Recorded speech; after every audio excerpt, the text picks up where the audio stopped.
এই প্রশ্ন হলো, কোন কোন সময়ে নফল নামাজ পড়া নিষিদ্ধ?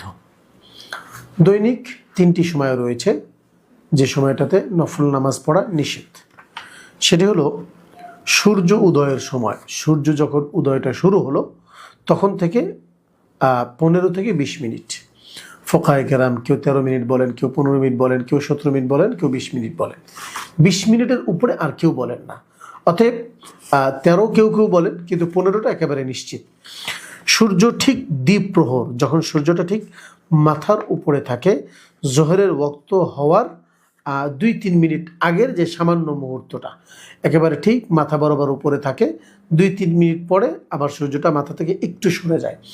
এই যতক্ষণ সময় 2-3 মিনিট মাথার উপরে থাকে, ওই 2-3 মিনিট সময় নামাজ পড়া নিষেধ। আমরা এটাকে বোঝার জন্য সহজ হলো যে আমরা দেখবো এখন যে আধুনিক অ্যাপ আছে মোবাইলে, অ্যান্ড্রয়েড মোবাইলগুলোতে, সেখানে অ্যাপসের মধ্যে জোহরের ওয়াক্ত কখন দেওয়া আছে।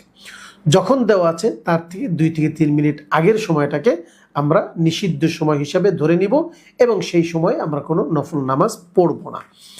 সর্বশেষ সূর্যাস্তের যে সময়টা রয়েছে, সূর্য ডোবার সময়, আসরের পর থেকে সূর্যাস্ত পর্যন্ত এই সময়টাতে নামাজ পড়া যাবে।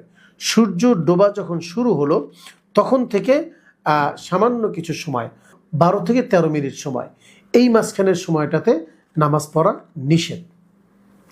এ ব্যাপারে রাসূলুল্লাহ সাল্লাল্লাহু আলাইহি ওয়াসাল্লাম হাদিস আমরা খুঁজে পেয়েছি, হলো মুসলিম শরীফের 831 নম্বর হাদিস। সেখানে রাসূল সাল্লাল্লাহু আলাইহি ওয়াসাল্লাম বলছেন, সালাসু সাআতিন কানা রাসূলুল্লাহ সাল্লাল্লাহু আলাইহি ওয়াসাল্লাম ইয়ানহানা আন নুসাল্লিয়া ফীহিন্না আও নাকবুরা ফীহিন্না মাউতানা।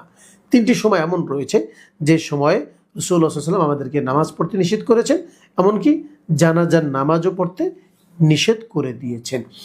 তবে আসরের ব্যাপারে বলা হয়, ওই দিনের আসরের নামাজ যদি কারো কাজা থাকে তাহলে আসরের নামাজটা পড়ে নেবে ওই সময়তেও, নিষিদ্ধ সময়তেও। এছাড়া বাকি সময়গুলো নফল নামাজ পড়া নিষেধ। আল্লাহ তাআলা আমল করার তৌফিক দান করে।